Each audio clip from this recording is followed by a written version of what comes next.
studied English for years. You know the grammar, you pass the tests, but then someone speaks to you in real life and your brain just stops.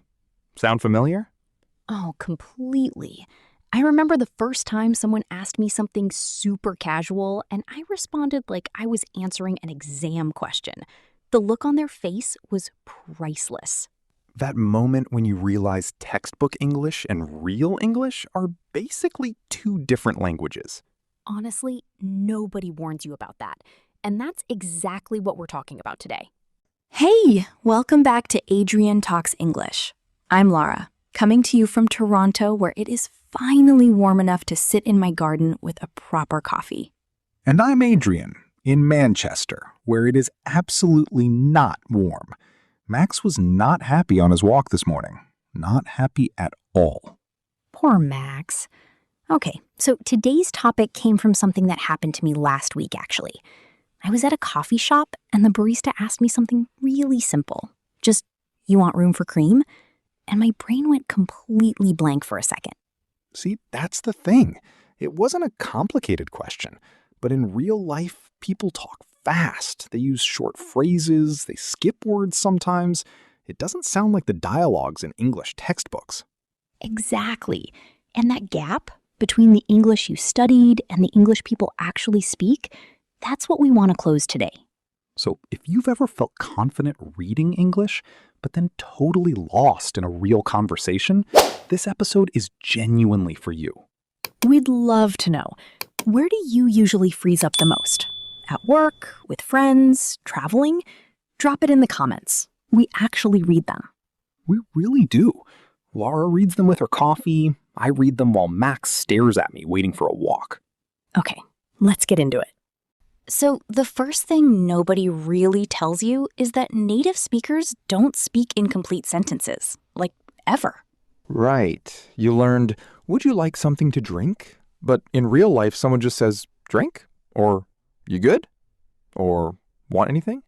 And if you've only ever practiced full sentences, those short versions can feel almost rude. But they're not. That's just how casual conversation actually sounds. It's like when my mate calls and says, "You coming tonight?" Not, "Are you planning to come to the event this evening?" Just, "You coming?" And the natural answer isn't, "Yes, I am planning to attend." It's just, "Yeah, probably," or "might do," or even just "depends." One-word answers are completely normal in real conversation. That's actually a big one. Did you know that researchers who study natural conversation found that the average spoken sentence in casual English is only about 7 or 8 words long? 7 or 8! Meanwhile, English learners are out here constructing 20-word sentences trying to be grammatically perfect. Which, by the way, is not wrong. Grammar matters, but in casual conversation, shorter usually sounds more natural. Okay, but here's where I slightly disagree. I think the problem isn't the length. I think the problem is the formality. You can speak in longer sentences and still sound natural if the words feel relaxed. That's actually a really good point. It's more about the words you choose than how many you use. Exactly. And we're going to get into that more in a second, because this is where it gets really interesting. So let's talk about the difference between formal English and the English people actually use every day, because this is probably the biggest gap for most learners expect. Okay, give me a formal sentence and I'll give you the real version. All right.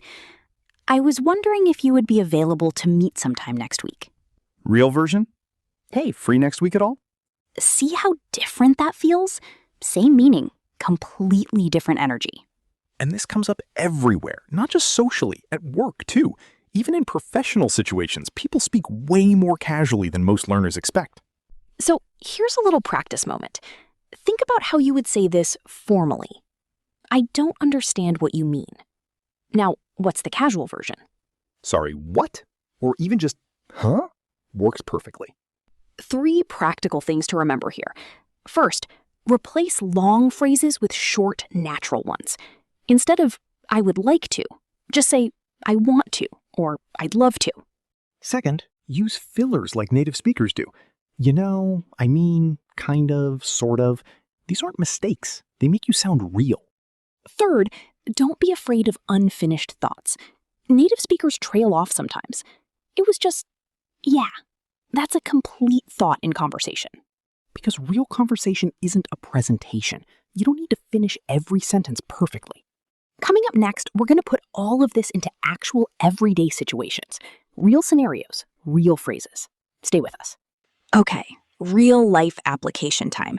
Let's talk about 3 situations where learners usually feel most stuck. Number 1, small talk. Someone at work says, "How's it going?" What do you say? Most learners say, "I am fine, thank you, and you?" Which is correct, but it sounds a little stiff. A more natural answer? Not bad, pretty busy.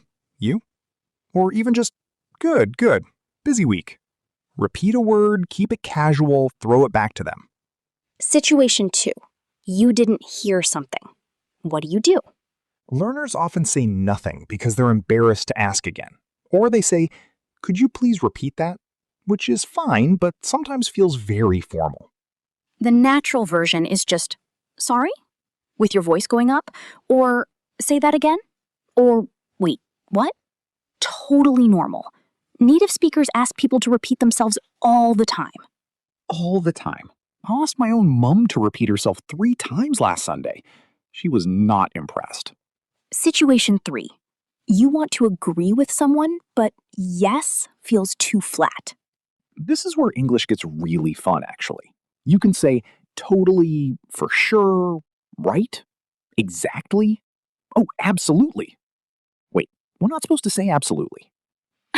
Yeah, let's say, 100% instead.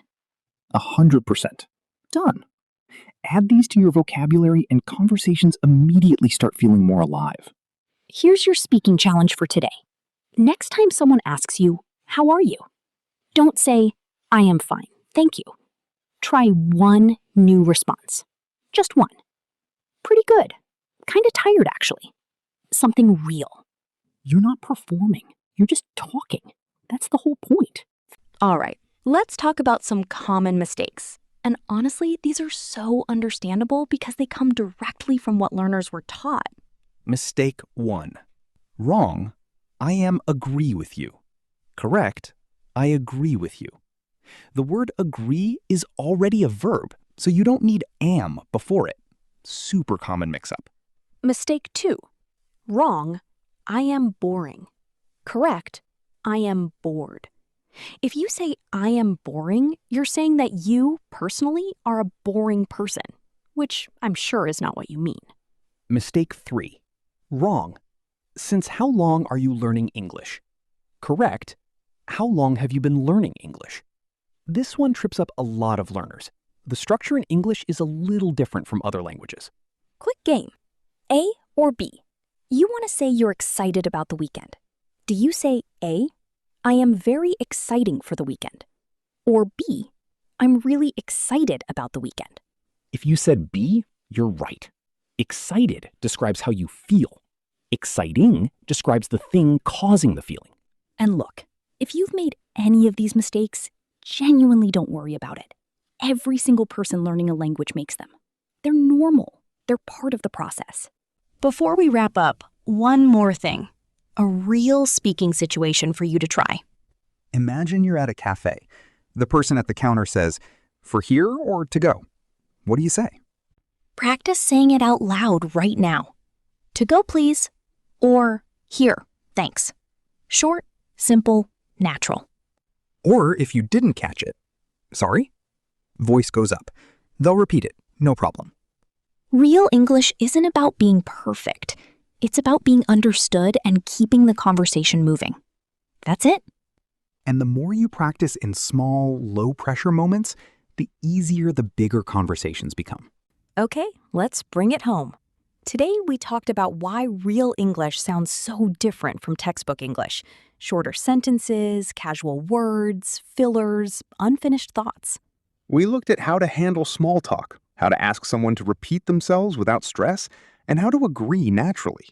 We covered 3 common mistakes and the A or B game, and we gave you a real-life speaking challenge to try today. Remember that barista moment Laura mentioned at the start? You want room for cream? The natural answer is just, yes, please, or no, I'm good. That's it. You don't need more. The gap between the English you know and the English people speak, it closes with practice. Small moments every day. If this episode helped you, please subscribe. We put out new episodes every week, and every single one is built around helping you actually use your English, not just study it. And drop a comment. Where do you freeze up most in English? We really want to know. Right. Max is giving me the look. Walk time. And I have a garden that needs attention and a coffee going cold. Thanks so much for listening. See you next time.